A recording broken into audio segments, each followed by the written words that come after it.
ಎಲ್ರಿಗೂ ನಮಸ್ಕಾರ. ಶ್ರೀರಾಮ ರೂಪಕದಲ್ಲಿ ರಾಮ ಮಾರೀಚನನ್ನು ಅಟ್ಟಿಸ್ಕೊಂಡು ಹೋಗಿದ್ದಾನೆ. ಈ ಕಡೆ ಲಕ್ಷ್ಮಣನು ಹೋಗಬೇಕಾಗಿ ಬರುತ್ತೆ. ಸೀತೆ ಒಬ್ಬಳೇ ಇದ್ದಾಗ ರಾವಣ ಅವಳನ್ನು ಅಪಹರಿಸಿಕೊಂಡು ಲಂಕೆಗೆ ಕರ್ಕೊಂಡು ಹೊರಟೋಗ್ಬಿಟ್ಟಿದ್ದಾನೆ. ಮಾರೀಚನ ಸಂಹಾರ ಆದ ನಂತರ ಶ್ರೀರಾಮ ಮಾರೀಚನನ್ನು ಕೊಂದು ವಾಪಸ್ ಬರ್ತಾನೆ. ವಾಪಸ್ ಬರಬೇಕಾದ್ರೆ ಅನೇಕ ಅಪಶಕುನಗಳನ್ನು ಕಂಡು ಅವನಿಗೆ ಚಿಂತೆ ಆಗಿಬಿಡುತ್ತೆ. ಏಕೆಂದರೆ ಮಾರೀಚ ಸಾಯಬೇಕಾದ್ರೆ ಅವನ ಧ್ವನಿ ಹೇಗಿತ್ತು ಅಂತಂದರೆ ತನ್ನ ಧ್ವನಿ ಥರನೇ, ರಾಮನ ಧ್ವನಿ ಥರನೇ ಅವನು ಕೂಗ್ಬಿಟ್ಟಿದ್ದ, ಹಾಯ್ ಸೀತೆ, ಹಾಯ್ ಲಕ್ಷ್ಮಣ ಅಂತ. ಅದರಿಂದ ಲಕ್ಷ್ಮಣ ಬಂದೇ ಬರ್ತಾನೆ ಅನ್ನೋದು ಬೇರೆ ಅವನಿಗೆ ಅನಿಸ್ಬಿಟ್ಟಿತ್ತು. ಅದರಿಂದ ನಾವಿಬ್ಬರು ಇಲ್ಲದೇ ಇದ್ದಾಗ ಏಕಾಕಿನಿಯಾಗಿರ್ತಕ್ಕಂಥ ಸೀತೆ ನಿಜವಾಗ್ಲೂ ಚೆನ್ನಾಗಿರೋಕ್ಕೆ ಸಾಧ್ಯನ ಆಶ್ರಮದಲ್ಲಿ ಅನ್ನೋದು ರಾಮಂಗೆ ಅನಿಸ್ತಾ ಇತ್ತು. ಲಕ್ಷ್ಮಣ ಸ್ವಲ್ಪ ದೂರದಲ್ಲಿಯೇ ರಾಮನನ್ನು ನೋಡ್ತಾನೆ. ಆಗ ರಾಮ ಲಕ್ಷ್ಮಣನನ್ನು ಸೀತೆಯನ್ನು ಬಿಟ್ಟು ಬಂದಿದ್ದಕ್ಕೆ ಭಾಳಷ್ಟು ಬೈತಾನೆ.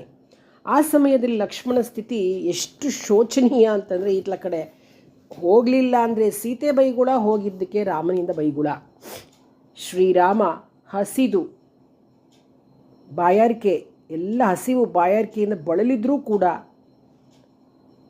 ಶ್ರೀರಾಮ ಲಕ್ಷ್ಮಣನ ಜೊತೆ ಆಶ್ರಮದ ಹತ್ರ ಬರ್ತಾನೆ. ಏನೂ ತಿನ್ನಲ್ಲ, ಹಾಗೆ ಬರ್ತಾನೆ.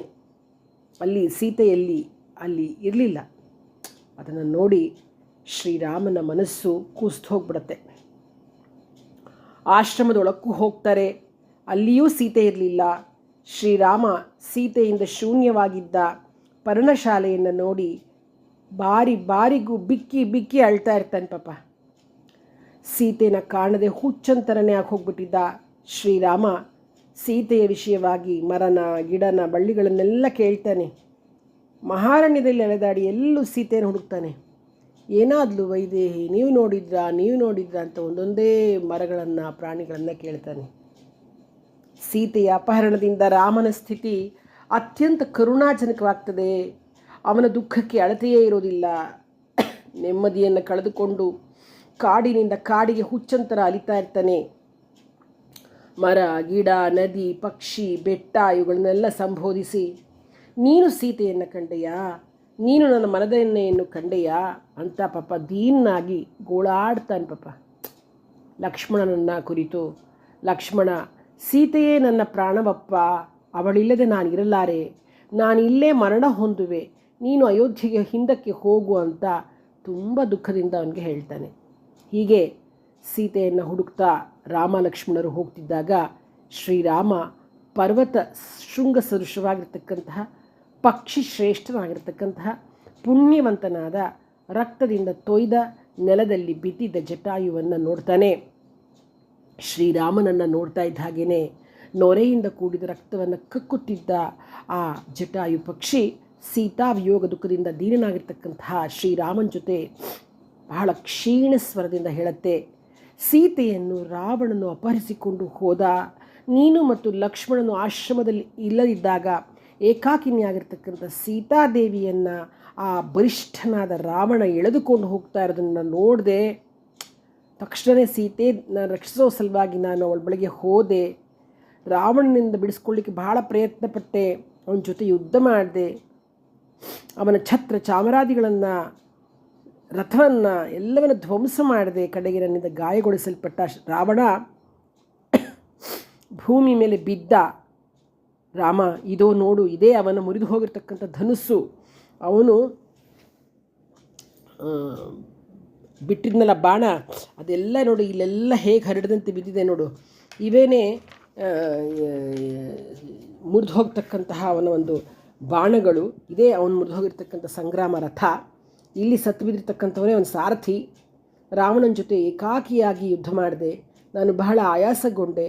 ಇದನ್ನು ಗಮನಿಸಿದ ರಾವಣ ನನ್ನೆರಡು ರೆಕ್ಕೆಗಳನ್ನು ಕತ್ತರಿಸ್ಬಿಟ್ಟ ಕತ್ತಿಯಿಂದ. ಹಾಗೆ ಸೀತೆಯನ್ನು ಎತ್ಕೊಂಡು ಆಕಾಶಕ್ಕೆ ಹಾರಿಬಿಟ್ಟ. ರೆಕ್ಕೆಗಳನ್ನು ಕಳೆದುಕೊಂಡ ನಾನು ಅಸಹಾಯಕನಾದೆ. ಸೀತೆಯನ್ನು ಬಿಡಿಸ್ಕೊಳ್ಳಿಕ್ಕೆ ನನ್ನಿಂದ ಸಾಧ್ಯ ಆಗಲಿಲ್ಲ ರಾಮ ಅಂತ ಹೇಳ್ತಾನೆ. ಜಟಾಯುವಿನ ದಾರುಣವಾದ ವೃತ್ತಾಂತವನ್ನು ಕೇಳಿ ಶ್ರೀರಾಮನ ಮುಖ ಕಣ್ಣೀರಿನಿಂದ ತುಂಬಿ ಹೋಯಿತು. ಜಟಾಯುವನ್ನು ಗಾಢವಾಗಿ ಆಲಂಗಿಸ್ಕೊಳ್ತಾನೆ. ಮರುಕ್ಷಣದಲ್ಲಿಯೇ ನಿಶ್ಚೇಷ್ಟನಾಗಿ ಭೂಮಿ ಮೇಲೆ ಬಿದ್ದುಬಿಡ್ತಾನೆ. ಜಟಾಯು ರಾವಣನ ಬಗ್ಗೆ ತಿಳಿಸ್ತಾ ಮರಣ ಹೊಂದಿಬಿಡುತ್ತೆ. ಪಾಪ ರಾಮ ತನ್ನ ಸಲುವಾಗಿ ಪ್ರಾಣ ತೊರೆದಿರ್ತಕ್ಕಂಥ ಜಟಾಯುವಿನ ವಿನಾಶದಿಂದ ಉಂಟಾಗಿರ್ತಕ್ಕಂಥ ಈ ದುಃಖ ಸೀತಾಪಹರಣದಿಂದ ಉಂಟಾದ ದುಃಖಕ್ಕಿಂತಲೂ ಬಹಳಷ್ಟು ಮಿಗಿಲಾಗಿರ್ತಕ್ಕಂಥದ್ದು. ಸೀತಾಪಹರಣದಿಂದಲೂ ನನಗೆ ಇಷ್ಟು ದುಃಖ ಆಗಿರಲಿಲ್ಲ. ದಶರಥ ರಾಜ ನನಗೆ ಪೂಜ್ಯನೂ ಮಾನ್ಯನೂ ಆಗಿರುವಂತೆ ತಂದೆಯ ಪ್ರಿಯ ಸಖನಾಗಿದ್ದ ಈ ಜಟಾಯು ಕೂಡ ಪೂಜ್ಯನೂ ಮಾನ್ಯನೂ ಆಗಿದ್ದಾನೆ. ಆದ್ದರಿಂದ ಇವನಿಗೂ ದಹನ ಸಂಸ್ಕಾರವನ್ನು ನಾನು ಮಾಡಬೇಕು, ಇದು ನನ್ನ ಕರ್ತವ್ಯ ಅಂತ ಹೇಳಿ ಜಟಾಯುವಿಗೆ ತಾನೇ ಸ್ವತಃ ದಹನ ಸಂಸ್ಕಾರ ಮಾಡ್ತಾನೆ. ಗೋದಾವರಿ ನದಿಗೆ ಹೋಗಿ ಆ ಗೃಧ್ರರಾಜನಿಗೆ ಜಲತರ್ಪಣವನ್ನು ಕೊಡ್ತಾನೆ. ಜಟಾಯುವಿಗೆ ಸದ್ಗತಿ ಪ್ರಾಪ್ತವಾಗುತ್ತೆ. ಹೀಗೆ ರಾಮ ಲಕ್ಷ್ಮಣರು ಜಟಾಯುವಿಗೆ ತರ್ಪಣವನ್ನು ಕೊಟ್ಟು ಅರಣ್ಯದಲ್ಲಿ ಸೀತೆಯನ್ನು ಹುಡುಕುತ್ತಾ ಪಶ್ಚಿಮ ದಿಕ್ಕಿನ ಕಡೆಗೆ ಹೊರಡ್ತಾರೆ.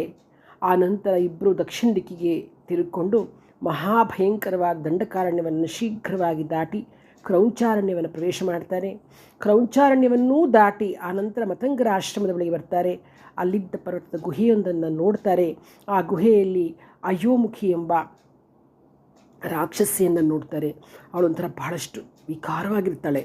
ಅವಳು ಲಕ್ಷ್ಮಣನನ್ನು ಬಾಚಿ ತಬ್ಕೊಂಡು ನೀ ನನ್ನ ಜೊತೆನೇ ಇರು ಅಂತ ಹೇಳಿ ನನಗೆ ನೀ ತುಂಬ ಇಷ್ಟ ಆಗಿದೆಯಾ ಅಂತ ಹೇಳ್ತಾಳೆ.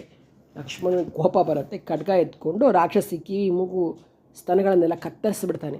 ರಾಕ್ಷಸಿ ಕೂಗ್ಕೊಳ್ತಾ ಓಡಿ ಹೋಗಿಬಿಡ್ತಾಳೆ. ರಾಮ ಲಕ್ಷ್ಮಣರು ಹಾಗೇ ಮುಂದೆ ಮತ್ತೊಂದು ಕಾಡನ್ನು ಪ್ರವೇಶ ಮಾಡ್ತಾರೆ. ಅಲ್ಲಿ ಕಬಂಧ ಅಂತ ಒಬ್ಬ ರಾಕ್ಷಸ ಇರ್ತಾನೆ. ಅವನು ಇವ್ರಿಗೆ ಎದುರಾಗ್ತಾನೆ. ಅವನಿಗೆ ಮುಖವೇ ಇರೋದಿಲ್ಲ.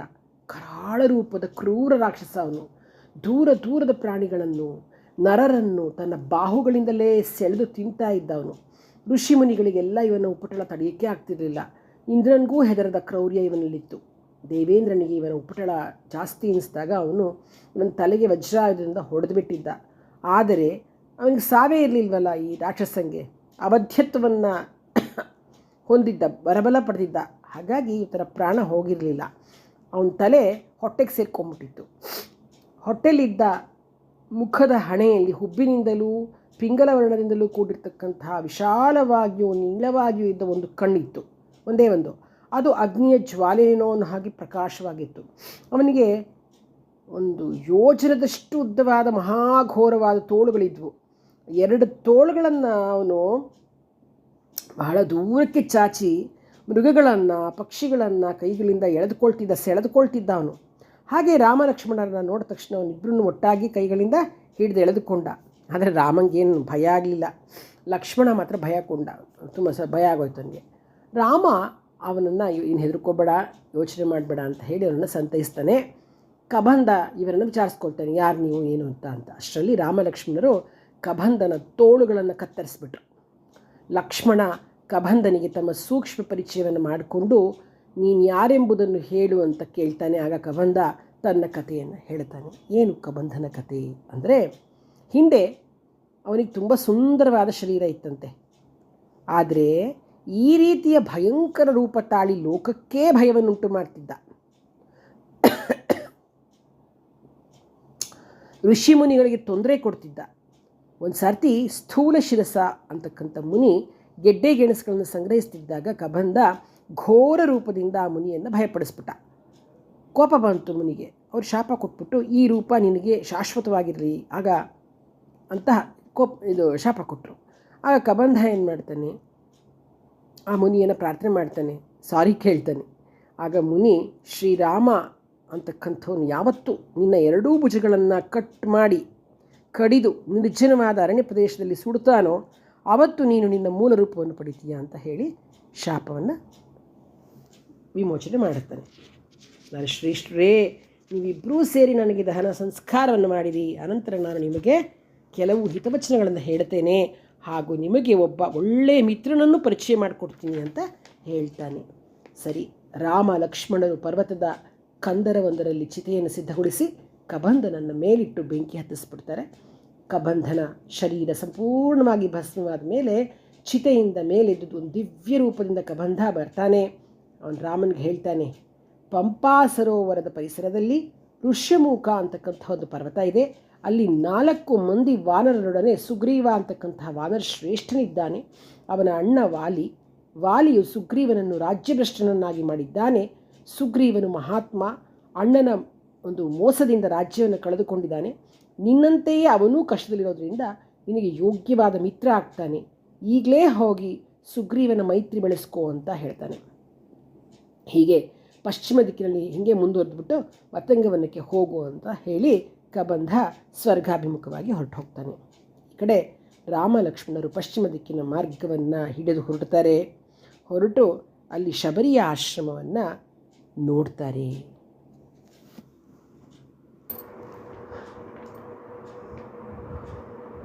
ಕಾದಿರುವಳು ಶಬರಿ ರಾಮ ಬರುವನೆಂದು,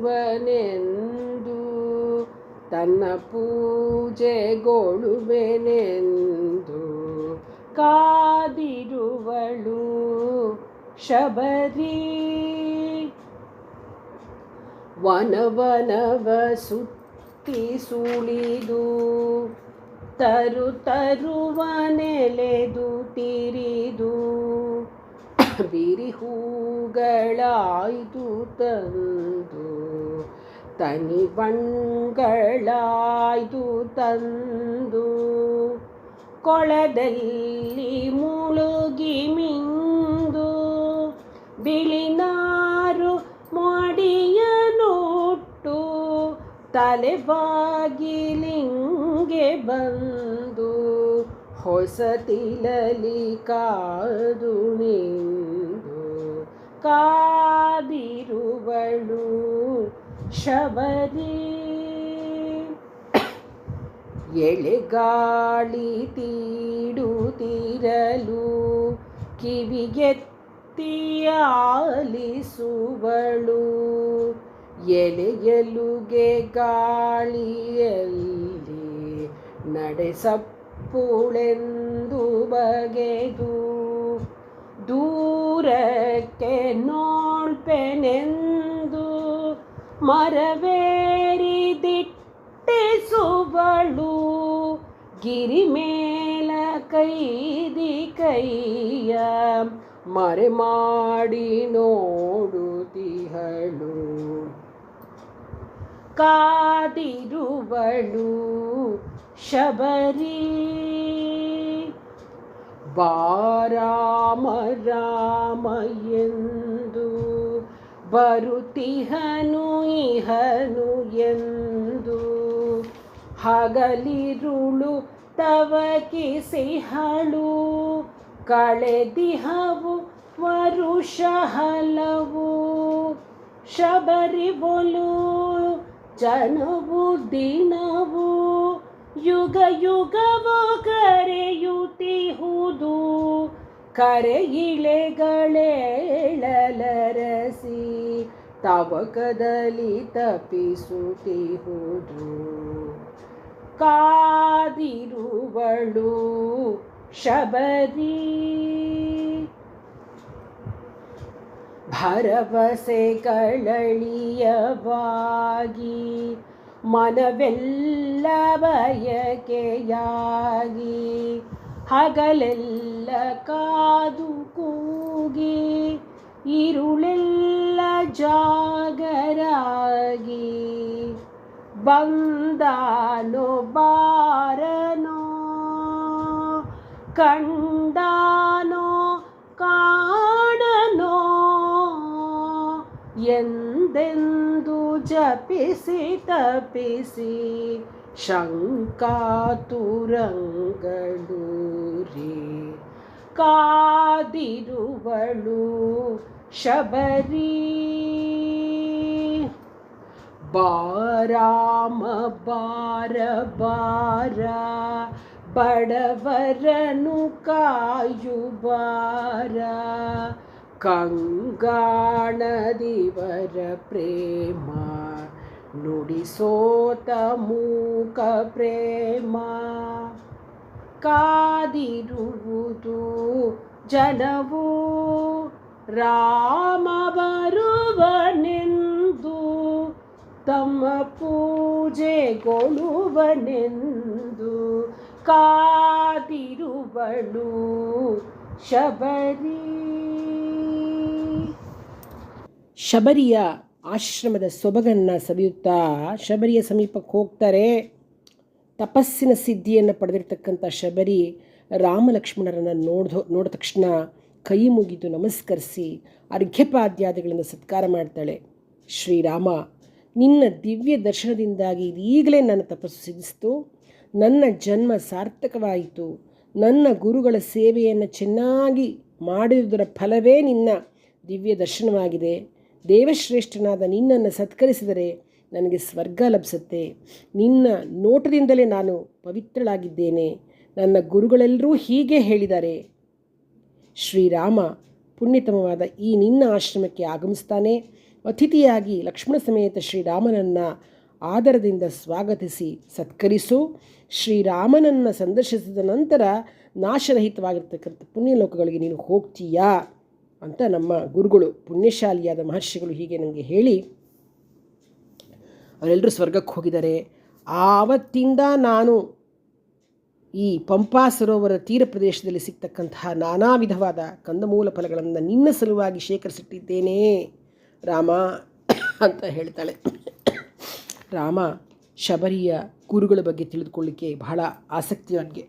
ಆಗ ಶಬರಿ ಮತಂಗ ಮಹರ್ಷಿಗಳು ವಾಸವಾಗಿರ್ತಕ್ಕಂಥ ಮತಂಗವನವನ್ನು ತೋರಿಸ್ತಾಳೆ. ಇಲ್ಲಿಯೇ ಅವರು ತಮ್ಮ ದೇಹರೂಪವಾದ ಪಂಜರವನ್ನು ಅವರು ಮಂತ್ರೋಚ್ಚಾರಣ ಪೂರ್ವಕವಾಗಿ ಅಗ್ನಿ ಪ್ರವೇಶ ಮಾಡಿಕೊಂಡ್ರು. ಇಲ್ಲಿರ್ತಕ್ಕಂತಹ ಪ್ರತ್ಯಕ್ ಸ್ಥಳಿ ಅಂತ ಒಂದು ಹೆಸರಿನ ಒಂದು ವೇದಿಕೆ, ಅಲ್ಲೇ ನಾನು ಸತ್ಕರಿಸ್ತಾ ಇರ್ತಕ್ಕಂಥ ಗುರುಗಳು ತಮ್ಮ ಕೈಗಳಿಂದ ದಿವ್ಯ ಪುಷ್ಪಗಳ ಮೂಲಕವಾಗಿ ದೇವತಾರ್ಚನೆ ಮಾಡ್ತಾಯಿದ್ರು. ಗುರುಗಳ ತಪಃಪ್ರಭಾವದಿಂದ ಈಗಲೂ ಕೂಡ ಈ ವೇದಿಕೆ ಕಾಂತಿಯುತವಾಗಿ ಬೆಳಗ್ತಾ ಇದೆ ನೋಡು. ಅವರು ತೀರ್ಥಯಾತ್ರೆಗೆ ಹೋಗಬೇಕು ಅಂತ ಆಸೆ ಇತ್ತು ಅವರಿಗೆ, ಆದರೆ ಅಶಕ್ತರಾದ್ದರಿಂದ ಪುಣ್ಯೋಪೇತವಾಗಿರ್ತಕ್ಕಂತಹ ಸಪ್ತ ಸಮುದ್ರಗಳನ್ನು ಕುಳಿತ ಕಡೆನೇ ತರಿಸ್ಕೊಂಡ್ಬಿಟ್ರು ನೋಡು. ಈ ದಿವ್ಯ ತೀರ್ಥದಲ್ಲಿ ಸ್ನಾನ ಮಾಡಿ ಒದ್ದೆಯಾಗಿರುವ ನಾರುಮಡಿಗಳನ್ನು ಮರಗಳ ಮೇಲೆ ಒಣಗಾಕ್ತಾಯಿದ್ರು. ಆ ನಾರುಮಡಿಗಳು ಇಂದಿಗೂ ಒಣಗೇ ಇಲ್ಲ ನೋಡು, ಇಲ್ಲೇ ಇದೆ.